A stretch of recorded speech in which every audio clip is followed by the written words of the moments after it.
ನೋಡಿ ಈ ಚಾಪ್ಟರ್ ಮೇಲೆ ಯಾವುದೇ ಕ್ವಶನ್ ಕೊಟ್ಟರು ಫಸ್ಟ್ ಏನು ಅಬ್ಸರ್ವ್ ಮಾಡಬೇಕು ಅಂದರೆ ಅದು ಸ್ಕ್ವೇರಾ ಕ್ಯೂಬಾ ಅಂತ ಅಬ್ಸರ್ವ್ ಮಾಡಿ. ಕನ್ನಡದಲ್ಲಿ ಚೌಕ ಚೌಕಗನ ಆಯಿತಾ. ಅದೇ ರೀತಿ ರೆಕ್ಟ್ಯಾಂಗಲ್ ಅಥವಾ ಕ್ಯೂಬಾಯ್ಡ್ ಕನ್ನಡದಲ್ಲಿ ಆಯತ ಅಥವಾ ಆಯತಗನ, ಇದನ್ನು ಫಸ್ಟ್ ಅಬ್ಸರ್ವ್ ಮಾಡಿ. ಅಲ್ಲೇನಾದರೂ ಸ್ಕ್ವೇರು ಅಥವಾ ಕ್ಯೂಬ್ ಅನ್ನೋ ಪದ ಏನಾರ ಕೊಟ್ಟಿದ್ರೆ ಕನ್ನಡದಲ್ಲಿ ಚೌಕ ಮತ್ತು ಚೌಕಗನ ಅನ್ನೋ ಪದ ಏನಾರ ನೋಡಿದ್ರೆ ಡೈರೆಕ್ಟಾಗಿ ಈ ಫಾರ್ಮುಲಾ ಬರ್ಕೊಳ್ಳಿ. ಪೆರಿಮೀಟರ್, ಏರಿಯಾ, ವಾಲ್ಯೂಮ್, ಈ ಮೂರು ಫಾರ್ಮುಲಾ ಬರ್ಕೊಂಡು ಏನು ಕೇಳಿದರೆ ಅದನ್ನು ಫೈಂಡ್ ಔಟ್ ಮಾಡಿ. ಅದೇ ರೀತಿ ಕ್ವಶನಲ್ಲಿ ಏನಾದರೂ ರೆಕ್ಟ್ಯಾಂಗಲ್ ಅಥವಾ ಕ್ಯೂಬಾಯ್ಡ್ ಕನ್ನಡದಲ್ಲಿ ಆಯತ ಅಥವಾ ಆಯತಗನ ಈ ಪದ ನೋಡಿದ ತಕ್ಷಣ ಈ ಫಾರ್ಮುಲಾ ಬರ್ಕೊಳ್ಳಿ. ಪೆರಿಮೀಟರ್, ಏರಿಯಾ, ವಾಲ್ಯೂಮ್, ಈ ಮೂರು ಫಾರ್ಮುಲಾ ಬರ್ಕೊಂಡು ಕ್ವಶನಲ್ಲಿ ಏನು ಕೇಳಿದರೆ ಅದನ್ನು ಫೈಂಡ್ ಔಟ್ ಮಾಡಿ. ಈ ಚಾಪ್ಟ್ರಲ್ಲಿ ಬರೋ ಲೆಕ್ಕನ ನೀವು ತುಂಬ ಈಸಿಯಾಗಿ ಸಾಲ್ವ್ ಮಾಡಬೇಕು ಅಂತ ಅಂದ್ಕೊಂಡಿದ್ರೆ ಫಸ್ಟ್ ಏನು ಮಾಡಿ ಅಂದರೆ ಎಕ್ಸಾಮಲ್ಲೆಲ್ಲ ಇದನ್ನೆಲ್ಲ ಬರೆದು ಟೈಮ್ ವೇಸ್ಟ್ ಮಾಡೋಕ್ಕೆ ಹೋಗಬೇಡಿ. ಸುತ್ತಳತೆ, ಪೆರಿಮೀಟರ್, ವಿಸ್ತೀರ್ಣ, ಏರಿಯಾ, ಗಾತ್ರ, ವಾಲ್ಯೂಮ್ ಎಷ್ಟು ಶುದ್ಧ ಬರೆದು ಟೈಮ್ ವೇಸ್ಟ್ ಮಾಡೋಕ್ಕೆ ಹೋಗಬೇಡಿ ಆಯಿತಾ. ನೀವು ಯಾವ ರೀತಿ ಪ್ರಾಕ್ಟೀಸ್ ಮಾಡಬೇಕು ಅಂದರೆ ಸುತ್ತಳತೆ ಪೆರಿಮೀಟರ್ ಅಂದರೆ ಡೈರೆಕ್ಟಾಗಿ ಈ ಫಾರ್ಮುಲಾ ಬರಬೇಕು ಆಯಿತಾ. P = 4A. ವಿಸ್ತೀರ್ಣ ಅಥವಾ ಏರಿಯಾ ಅಂದರೆ ಡೈರೆಕ್ಟಾಗಿ ನೀವು ಈ ಫಾರ್ಮುಲಾ ಬರಬೇಕು. A = A × A. ಅದೇ ರೀತಿ ಗಾತ್ರ ಅಥವಾ ವಾಲ್ಯೂಮ್ ಅಂತ ಏನಾದ್ರು ಕೇಳಿದ್ರೆ ಡೈರೆಕ್ಟಾಗಿ ಫಾರ್ಮುಲಾ ಬರೀಬೇಕು ಆಯಿತಾ. ಅದೇ ರೀತಿ ರೆಕ್ಟ್ಯಾಂಗಲ್ದು ಪೆರಿಮೀಟರ್ ಅಂದರೆ ಈ ಫಾರ್ಮುಲಾ, ರೆಕ್ಟ್ಯಾಂಗಲ್ದು ಏರಿಯಾ ಅಂದರೆ ಈ ಫಾರ್ಮುಲಾ, ರೆಕ್ಟ್ಯಾಂಗಲ್ದು ವಾಲ್ಯೂಮ್ ಅಂದರೆ ಈ ಫಾರ್ಮುಲಾ. ಡೈರೆಕ್ಟಾಗಿ ಈ ಫಾರ್ಮುಲಾ ಬರೆದು ಸಬ್ಸ್ಟಿಟ್ಯೂಟ್ ಮಾಡಿ ಆನ್ಸರ್ ಫೈಂಡ್ ಔಟ್ ಮಾಡಬೇಕು. ನೀವೇನಾರ ಇದು ಅರಿಕತೆ ಬರೀತಾ ಕೂತ್ಕೊಂಡ್ರೆ ಟೈಮ್ ಸಾಲಲ್ಲ ಆಯಿತಾ. ಬೇರೆ ಕ್ವಶನ್, ಈಸಿಯಾಗಿರೋ ಕ್ವಶನ್ನು ಸಾಲ್ವ್ ಮಾಡೋಕ್ಕಾಗಲ್ಲ. ಅದರಿಂದ ಈ ಕೀವರ್ಡ್ಸ್ ಎಲ್ಲ ಪ್ರಾಕ್ಟೀಸ್ ಮಾಡಿ. ಡೈರೆಕ್ಟಾಗಿ P = 4A, A = A × A, V = A × A × A ಸ್ಕ್ವೇರ್ಗೆ. ಅದೇ ರೀತಿ ರೆಕ್ಟ್ಯಾಂಗಲ್ಗೆ P = 2 × L + B, A = L × B, V = L × B × H. ಈ ರೀತಿ ಕೀವರ್ಡ್ ಬರೆದು ಪ್ರಾಕ್ಟೀಸ್ ಮಾಡಿ ಎಕ್ಸಾಮ್ಗೆ ಪ್ರಿಪೇರ್ ಆಗಿ. ಈಗ ಹೇಳಿದ್ದೇನಾರು ನಿಮಗೆ ನೀಟಾಗಿ ಏನಾರು ಅರ್ಥ ಆಗಿದ್ರೆ ಈ ವಿಡಿಯೋನ ಇಲ್ಲಿಗೆ ನಿಲ್ಲಿಸಿ ನೆಕ್ಸ್ಟ್ ವೀಡಿಯೋಗೆ ಹೋಗಿ ಎಕ್ಸರ್ಸೈಸ್ ಪ್ರಾಬ್ಲಮ್ನ ಸಾಲ್ವ್ ಮಾಡಿ.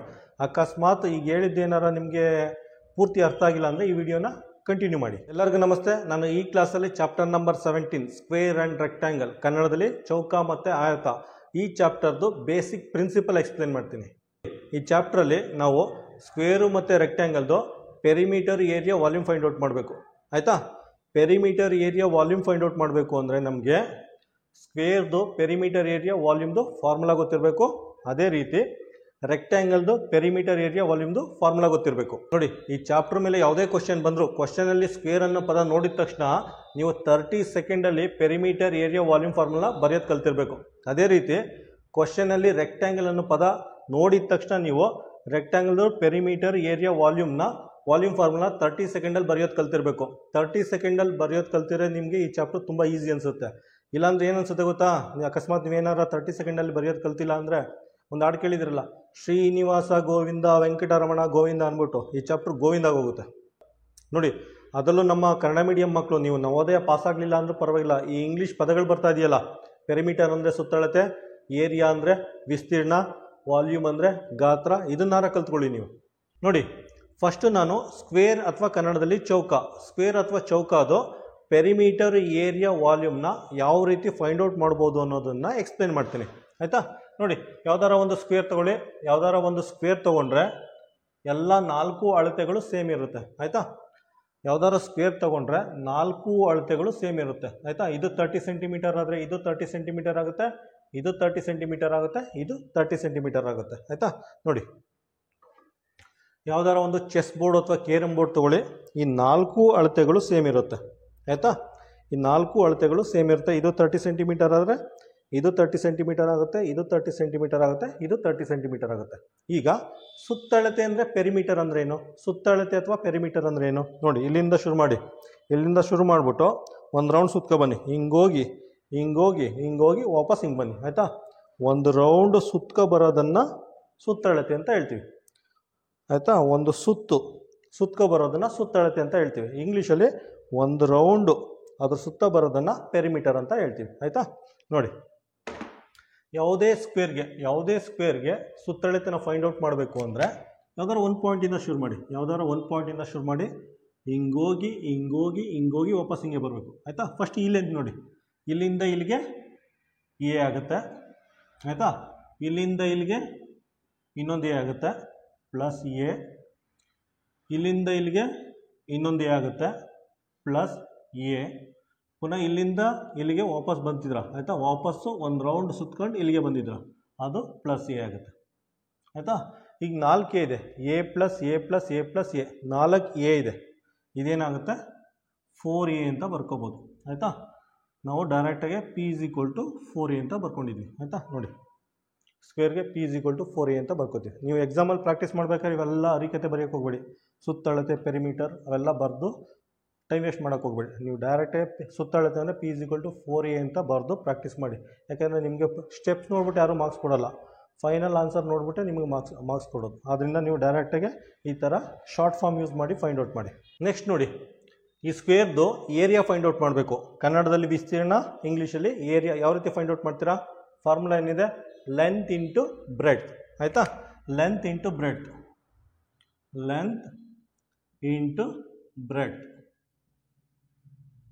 ಕನ್ನಡದಲ್ಲಿ ಉದ್ದ ಇಂಟು ಅಗಲ, ಉದ್ದ ಇಂಟು ಅಗಲ. ಆಯಿತಾ. ನೋಡಿ ಲೆಂತ್ ಎಷ್ಟಿದೆ? ಲೆಂತು ಎ ಇದೆ, ಲೆಂತು ಎ ಇದೆ. ಬ್ರೆಡ್ತ್ ಏನಿದೆ? ಅಗಲ, ಅಗಲನೂ ಎ ಇದೆ. ಆಯಿತಾ. ಇದನ್ನು ಡೈರೆಕ್ಟಾಗಿ ಏರಿಯಾನ ನೀವು ಈ ರೀತಿ ಬರೆದು ಪ್ರಾಕ್ಟೀಸ್ ಮಾಡ್ಬೋದು.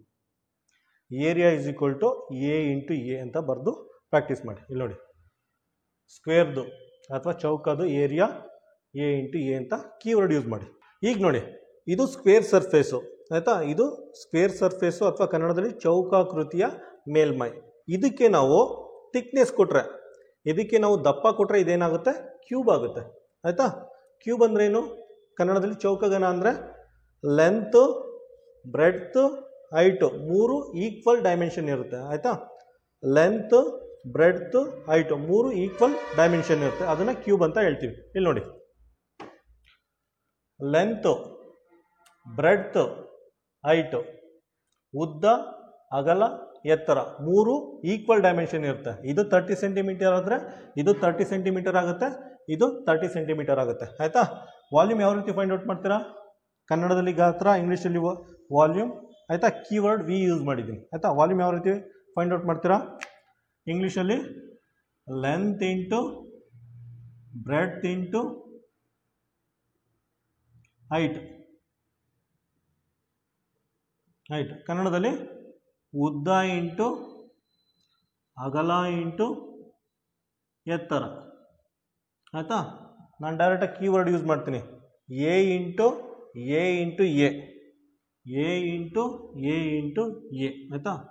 ವಾಲ್ಯೂಮ್ ಅಂದರೆ ಕ್ಯೂಬ್ದು ವಾಲ್ಯೂಮ್ ಅಂದರೆ A into A into A, ಎಲ್ಲ ಈಕ್ವಲ್ ಡೈಮೆನ್ಷನ್ ಇರೋದ್ರಿಂದ A into A into A. ಆಯಿತಾ. ಇಲ್ಲಿ ಈ ಥರ ಬರೆದಿದ್ದೀನಿ. ಆಯಿತಾ.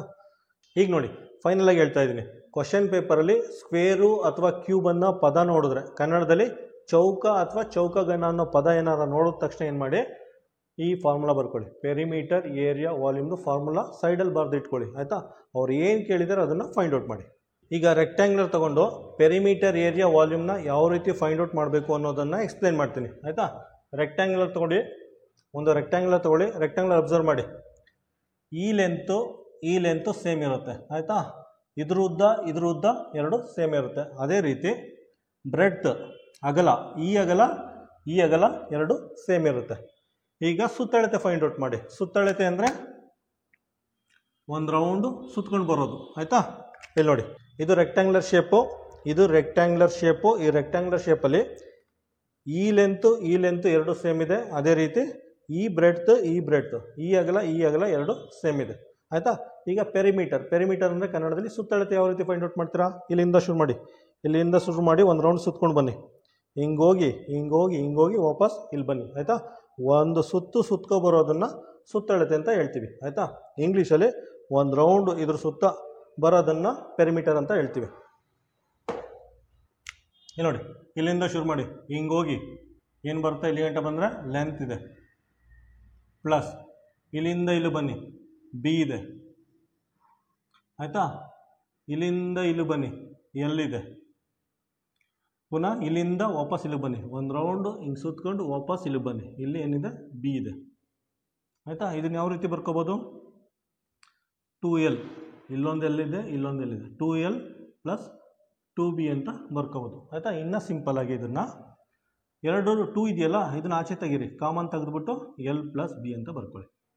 ಆಯಿತಾ. ಇದು ಸಿಂಪ್ಲೆಸ್ಟ್ ಫಾರ್ಮ್. ಈ ರೀತಿ ಸಿಂಪಲಾಗಿ ಬರೆದು ಪ್ರಾಕ್ಟೀಸ್ ಮಾಡಬೇಕು ನೀವು. ಆಯಿತಾ.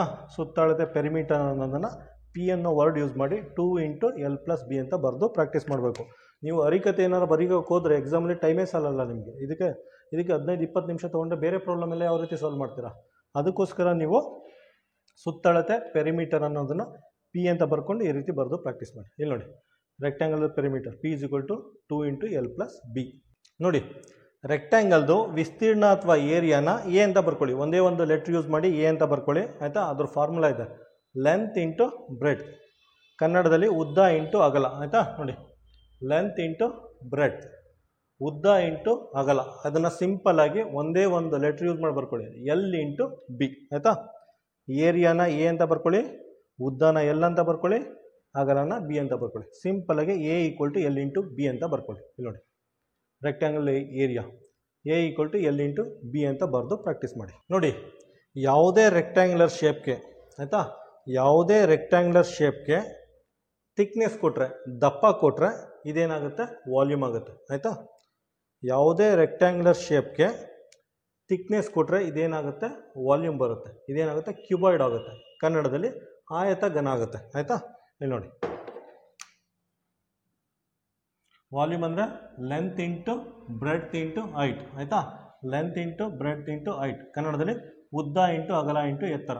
ಉದ್ದನ ಎಲ್, ಅಗಲನ ಬಿ, ಹೈಟ್ನ ಎಚ್ ಅಂತ ಬರ್ಕೋಬೋದು. ಹೈಟ್ನ ಎಚ್ ಅಂತ ಬರ್ಕೋಬೋದು. ಇದನ್ನು ಸಿಂಪಲ್ಲಾಗಿ length into breadth into height ಅಂತ ಬರ್ಕೋಬೋದು. ಇಲ್ಲಿ ನೋಡಿ, ವಿ ಈಕ್ವಲ್ ಟು ರೆಕ್ಟ್ಯಾಂಗಲ್ದು ಅಥವಾ ಕ್ಯೂಬಾಯ್ಡ್ ಆಯತ ಅನ್ನೋದು volume equal to length into breadth into height.